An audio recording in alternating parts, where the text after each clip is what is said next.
Ashok and you are watching my online class and आज का जो क्लास है वो क्लास 10th का है एंड क्लास 10th का जो फर्स्ट चैप्टर है केमिकल रिएक्शन एंड इक्वेशन। तो ये क्लास में एनसीईआरटी वाइज हर टॉपिक को यहाँ पर कवर करूंगा एंड अभी मैं आप लोगों को दिखा दूं कि कौन सा टॉपिक से स्टार्टिंग है और कहाँ से एंडिंग है। आइए हम लोग देखते हैं।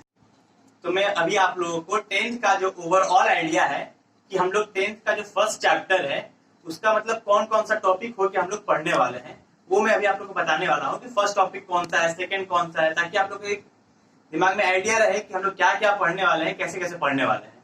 तो ये हमारा 5 टॉपिक है, इन 5 टॉपिक को कवर करेंगे हम लोग तो हमारा जो फर्स्ट चैप्टर है केमिस्ट्री का वो कवर हो जाएगा, कंप्लीट हो जाएगा। तो जो फर्स्ट है टॉपिक वो है केमिकल रिएक्शन, कैसे केमिकल रिएक्ट करता है। तो इसमें हम लोग जो पढ़ेंगे वो 2 चीज पढ़ेंगे, एक है रिएक्टेंट एंड सेकेंड है प्रोडक्ट। जो रिएक्टेंट एंड प्रोडक्ट इस केमिकल रिएक्शन में हम लोग पढ़ेंगे कि रिएक्टेंट जब रिएक्ट करता है तो वो प्रोडक्ट फॉर्म होता है उसमें। तो केमिकल रिएक्शन क्या होता है, इसमें हम लोग बहुत कुछ पढ़ने वाले हैं। केमिकल रिएक्शन क्या होता है तो टॉपिक के अंदर मैं आप लोग को बताऊंगा कि क्या क्या होता है। एंड सेकेंड है केमिकल इक्वेशन। अब जैसे एक तरफ रिएक्टेंट है एक तरफ प्रोडक्ट है तो उसका कुछ केमिकल इक्वेशन हम लोग लिखते हैं। एंड थर्ड जो टॉपिक है वो है बैलेंसिंग केमिकल इक्वेशन। अभी केमिकल इक्वेशन जब होता है वो ठीक है, इक्वेशन लिख दिया हमने कोई तो उसको हम लोग बैलेंस करते हैं, ठीक है। तो उस टॉपिक के बारे में हम लोग थर्ड टॉपिक में पढ़ेंगे। एंड नेक्स्ट है टाइप्स ऑफ केमिकल रिएक्शन। तो क्या क्या केमिकल रिएक्शन के टाइप होते हैं, तो 5 टाइप्स के होते हैं केमिकल रिएक्शन। जो फर्स्ट होता है वो होता है कॉम्बिनेशन रिएक्शन, फिर डिकम्पोजिशन रिएक्शन, थर्ड होता है displacement reaction, double displacement reaction and redox reaction. ये 5 टाइप ऑफ रिएक्शन हमें पढ़ने हैं। एंड जो लास्ट टॉपिक है एंड 5th टॉपिक है वो है कोरोजन एंड रेंसिडिटी।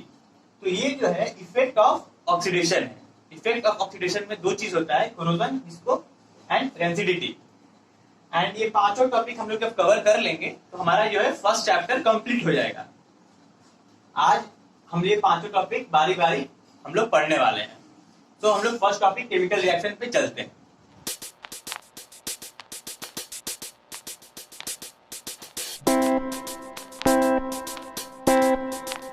तो जो हमारा पहला टॉपिक था chemical reaction, left hand side reactant and right hand side product, ठीक है। तो रिएक्टेंट क्या करता है, टेक पार्ट इन रिएक्शन। कोई भी रिएक्शन होता है, यहाँ पर रिएक्शन हो रहा है, इसके बीच जो सब्सटेंस रिएक्शन में पार्ट लेता है उसको क्या कहते हैं, रिएक्टेंट। और जो सब्सटेंस प्रोडक्ट के फॉर्म में, रिजल्ट के फॉर्म में प्रोड्यूस होता है उसको हम लोग क्या कहते हैं, प्रोडक्ट। तो ये था हमारा फंडा किसका, रिएक्टेंट एंड प्रोडक्ट का फंडा। बहुत ही सिंपल सा फंडा था इसका कि दो सब्सटेंस रिएक्ट कर गया तो जो रिएक्ट कर रहा है वो रिएक्टेंट एंड जो फॉर्म कर रहा है, जो प्रोडक्ट बना रहा है उसको प्रोडक्ट कहते हैं। जो रिजल्ट के फॉर्म में दोनों के रिएक्शन के बाद जो फॉर्म हो रहा है, तो ये था हमारा पूरा फंडा इसका। अब मैं आप लोगों को डेफिनेशन दूंगा कि रिएक्टेंट एंड प्रोडक्ट का डेफिनेशन क्या होता है।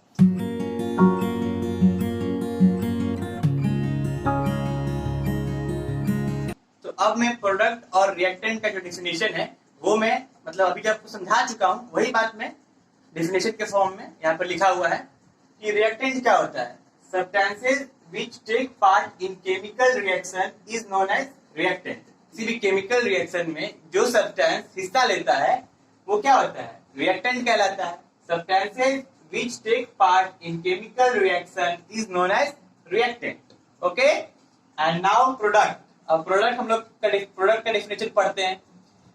New substances produced as a result of chemical reaction। जो न्यू सब्सटेंसेस प्रोड्यूस होता है as a result of chemical reaction. Chemical reaction का जो रिजल्ट होता है वो होता है प्रोडक्ट। तो new substances produced as a result of chemical reaction is known as product. तो ये जो हमारा डेफिनेशन है आप लोग अच्छे से देख सकते हो, आप लोग इसको नोट डाउन भी कर सकते हो डेफिनेशन को। सो हम लोग आगे चलते हैं। अब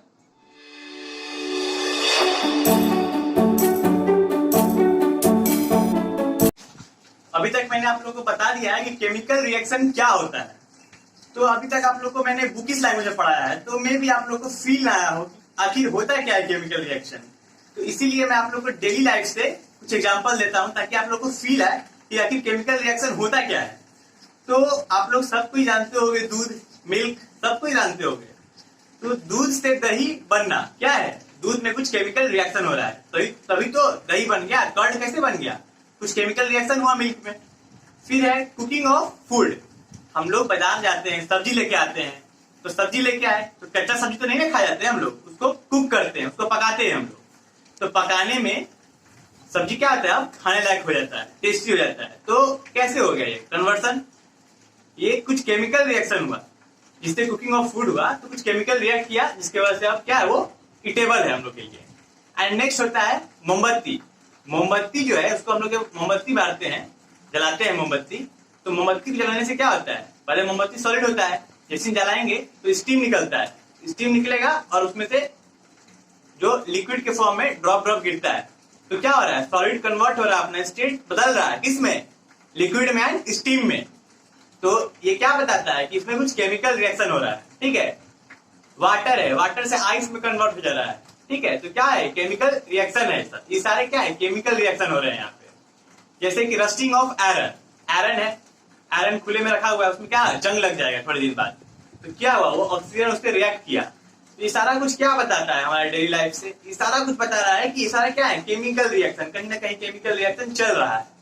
तो आप लोगों को समझ में आ गया होगा, थोड़ा सा बहुत आइडिया मिल गया होगा कि केमिकल रिएक्शन होता क्या है। तो आप लोग देख लो, मैं लिखा हूं यहाँ पे कि केमिकल रिएक्शन क्या है, फॉर्मेशन ऑफ कर्ड, कर्ड का फॉर्मेशन कहां से, मिल्क से।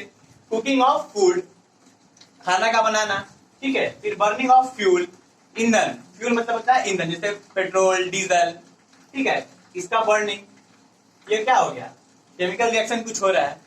एंड है बर्निंग ऑफ कैंडल वैक्स, आप लोग घर में तो सबसे बेसिक है कैंडल वैक्स का बर्न करना। कैंडल वैक्स जब बर्न करते हैं हम लोग, वो छोटा हो जाता है, पिघल जाता है, ठीक है। एंड नेक्स्ट है रस्टिंग ऑफ आयरन, आप लोग आमतौर पर देखे होंगे कि मतलब आयरन में क्या लगता है, जंग लग गया है, आप लोग सुनते हो कि जंग लग गया आयरन में। तो क्या है, ये सारे क्या है, केमिकल रिएक्शन है, कुछ ना कुछ केमिकल रिएक्ट कर रहा है जिसकी वजह से ये सब फॉर्मेशन हो रहा है।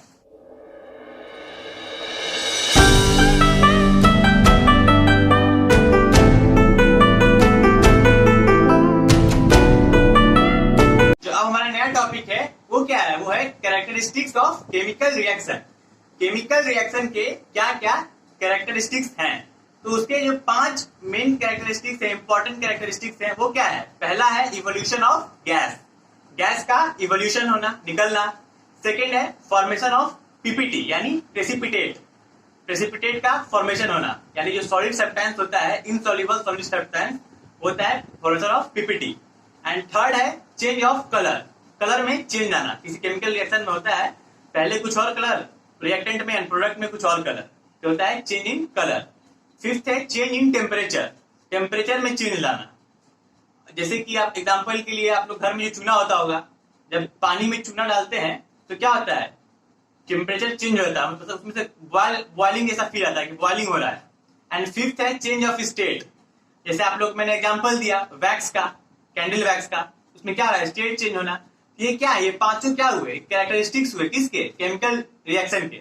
सो गाइस, जो हमारा पहला था वो क्या था, evolution of gas. Evolution of gas हम लोग कैसे समझेंगे, इसके लिए एनसीईआरटी में क्या दिया हुआ है कि एक ट्यूब लेंगे, एक ट्यूब में जिंक रहेगा पहले से, उसमें हम लोग ऐड करेंगे क्या, सल्फ्यूरिक एसिड। ये सल्फ्यूरिक एसिड ऐड करेंगे तो हमें क्या मिलेगा, जिंक सल्फेट, जिंक सल्फेट मिला, और हाइड्रोजन जो बबल के फॉर्म में वहां पर पाया जाएगा, बबल के फॉर्म में। तो इसमें क्या हो रहा है, इवोल्यूशन ऑफ गैस।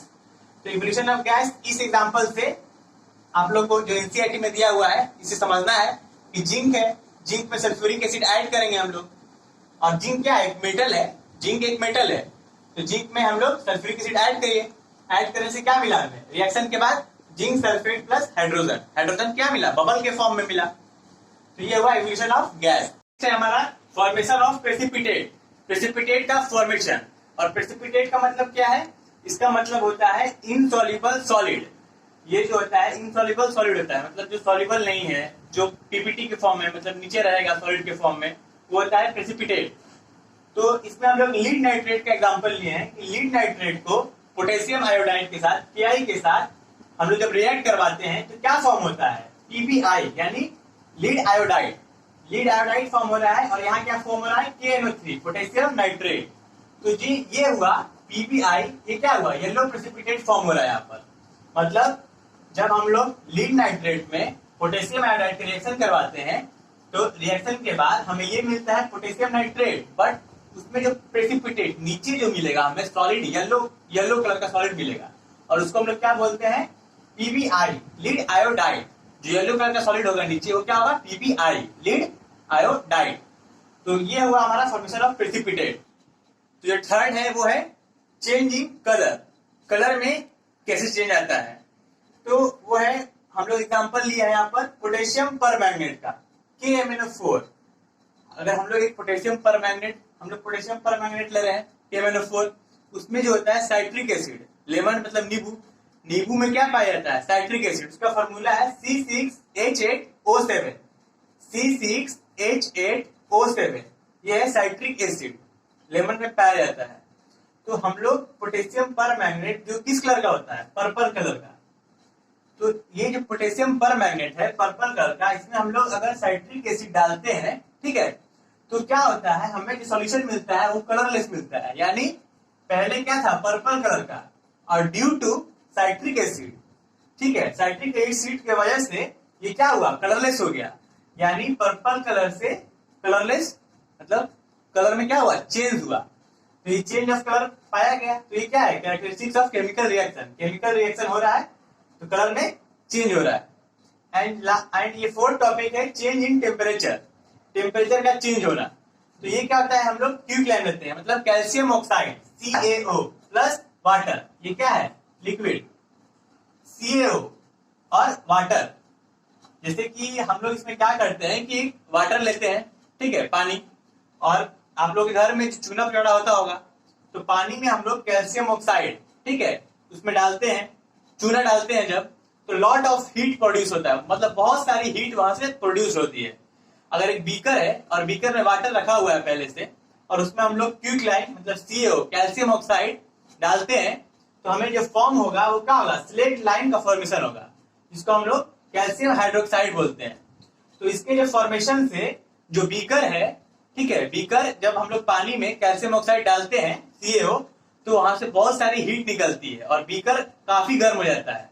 तो जो पहले गर्म नहीं था वो बाद में काफी हॉट हो जाता है, क्योंकि हीट बहुत ज्यादा निकलता है उसमें से केमिकल रिएक्शन के बाद। तो ये क्या हो रहा है, चेंज इन टेम्परेचर।